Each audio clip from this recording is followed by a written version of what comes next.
Yes. Hi, my name is Engineer Maureen Mwaniki, and I'm so glad to be here. It's been an interesting journey, I must say, being an engineer in a very rare field that most people don't take it, lightly. It's been tough, but I believe it's one of these things that most people need to take as a challenge, especially for women. I studied in University of Nairobi, and I joined in 2006. And through that, I studied electrical and electronic engineering for 5 years. And then I did a few engineering jobs. And after that, found myself in a key organization, telecommunication organization, which then has been a great journey, of course, of challenges. But I think out of just taking those challenges is what has led me to be where I am. Sometimes most people don't pick this as an opportunity. I think out of the days that the struggles, probably what I've experienced being on site, also managing many guys on site, it's actually led me to where I am. Every failure has an opportunity. I think the multiple times I've found myself failing, I've always seen that as an opportunity to rise up and do better.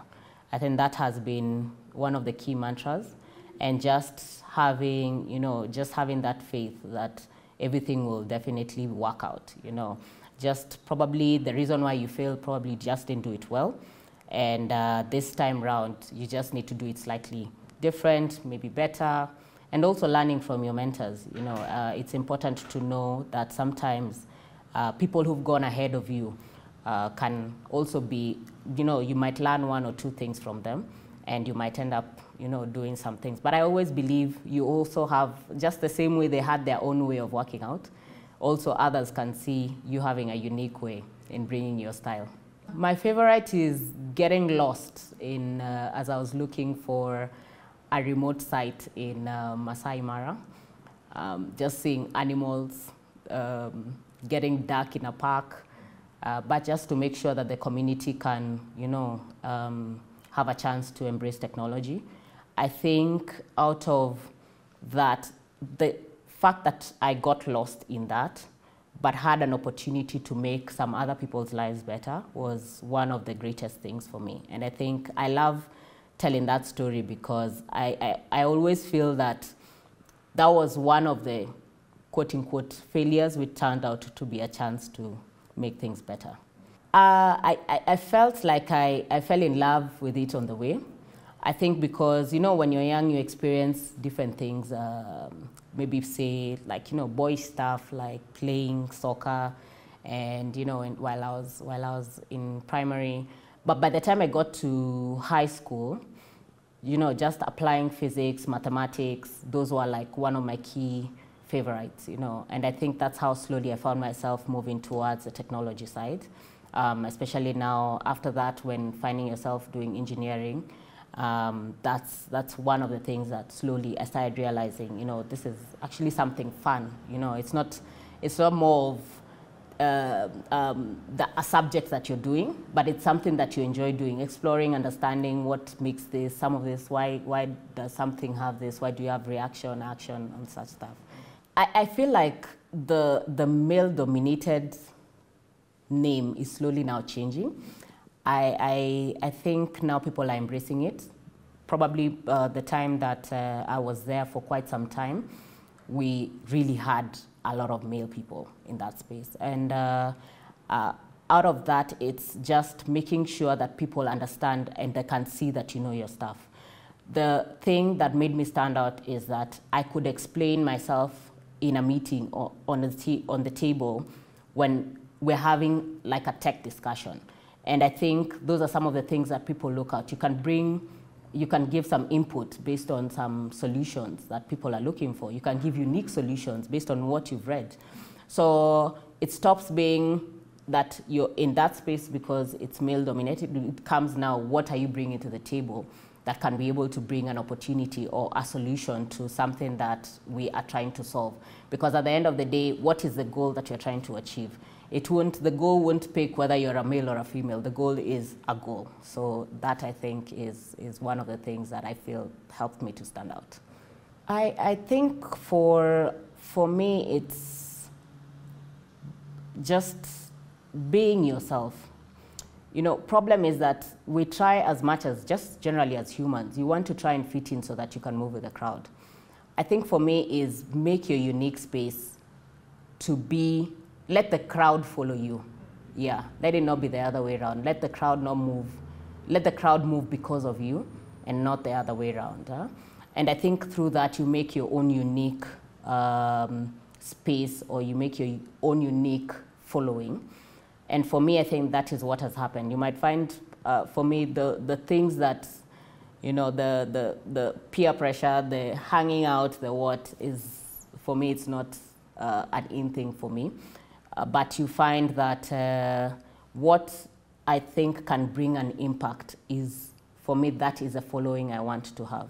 So in terms of being swallowed, I feel like unless others, I have swallowed others. That's what I would look at. Yeah, and I've brought more towards my space because I've seen now more women coming to create, you know, especially the ones that I've mentored, wanting to come into that particular space to, you know, create more community impact-based projects and, you know, wanting to stand out, and they're like, you know, you've really done differently from what the ordinary people do. Yeah, and I think I'm proud of that. Professionally is my highlight. It's a new highlight, recent, is that just seeing women now, especially persons living with disability, getting a chance to interact with digital space, digital transformation. I've mentored very many young girls. I've mentored women, and just, you know, seeing that progression over the years, I felt there was one specific space that not so many people look at. And I feel like that has been my new highlight about touching lives of persons living with disability. And of course, in addition to that, we have a program known as DigiTrack. So it's a mobile track that goes around communities, just teaching people about digital transformation. So through this, we have a unique point where girls are trained for their first 2 weeks. And that was something that was very impactful for me because I felt like we need, especially in some marginalized communities, girls don't get the chance to, you know, interact with digital space. And I think for me that has been one of the key areas. So persons living with disabilities and touching lives, especially in marginalized areas. Yeah. So I've just completed my executive MBA, and I think networking is, your network is your network. And I think when you become a leader is you tend to learn from others. The best thing is that if guys, you know, if you try to show that you know more than others, sometimes it doesn't work really, it works against you. So I think just sitting, trying to also understand what other people, I think for me it's always a new way of learning. And I call that being hungry for more and more information. And I think that's what leadership is all about. I like working out a lot. Working out in terms of running, maybe especially sports with also my kids, and some stuff with, of course, my husband, and but also just on a day-to-day basis, just having quiet time, maybe say like 30 minutes, just to, you know, rejuvenate, be alone, understand, are things going well? What are the mistakes? Because sometimes you do tend to have a lot of mistakes on a day-to-day basis, but then you reflect upon them. What did I do right? What didn't I do? What did I do wrong? What can I do better? And I think through that, that's the thing, some of the things that help me stay motivated on a day-to-day basis. And I think also just reading on a daily basis. For now, I've taken a sabbatical leave because of a lot of reading during my master's. But yeah, it's one thing that I enjoy doing, especially now. One of the challenges I'm doing is that I'm reading the Bible, yeah, cover to cover, just to understand it on a different basis. Yeah, yeah. My favorite character is David. David is my favorite character because he had so many mistakes, he had so many failures, but he still stayed true to God in his heart. Yeah, yeah. So for me, I can't say there's a written rule, or I can tell you this is how it needs to, this is what I do on a day-to-day basis. I think for me, just being intentional about creating time. And my family, also making my family understand sometimes when things are tough. I have an open policy in my house where if things are really tough for me, we can actually have a discussion with my kids, my husband, and they can know when I'm going through a really tough time. And through that, it's the same thing backwards. I also try to, you know, create time like dropping my kids in the morning, you know, maybe taking walks with my husband, and just, you know, over the weekends we do things together like going to the movies or doing movie nights, date nights, all these things. So in addition to what I do on a day-to-day basis, there's a point where I can actually press the stop button and say, you know what, today is Friday, I need to go home and this is the time I'm spending. You can call me at that time unless something is really heated. Yeah, most of the times I dedicate it to my family. So I try to balance it out on a daily basis. But there's no written rule that today this is how I follow, tomorrow. No, it comes naturally. As I was chasing my dream, I didn't have time for my firstborn. And so during that time, he grew a lot.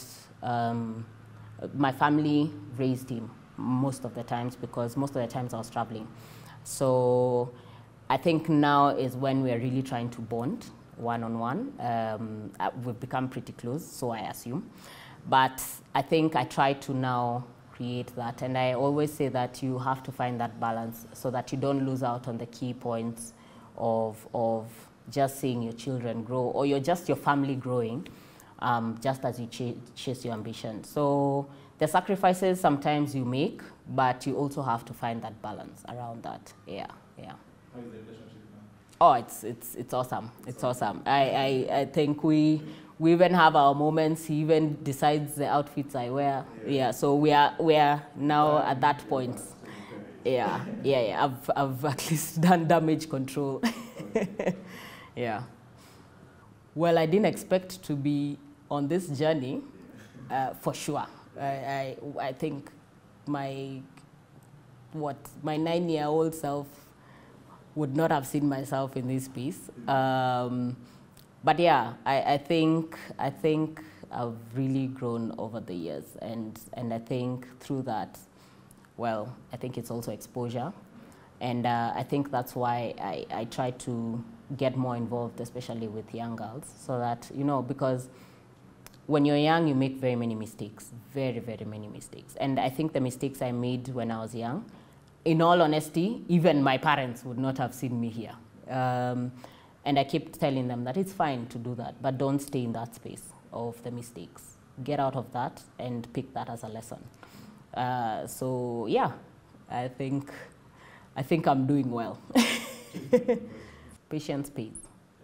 Yeah, patience pays, and the fear of God. Patience pays for sure, and just, yeah, that fear of God is very important. Yeah, my Goliath would be my professional space. I think moving, you know, breaking the glass ceiling is one of the quote-unquote Goliaths that I'm looking at. Oh wow, it looks bright. That I can start with. Of course, for sure, you'll be seeing a CEO very soon. Of course, God willing. And yeah, and I think just being more and more in the women's space, leading women, especially in the digital transformation space. So you'll see me a lot in that space. Yeah. Yes.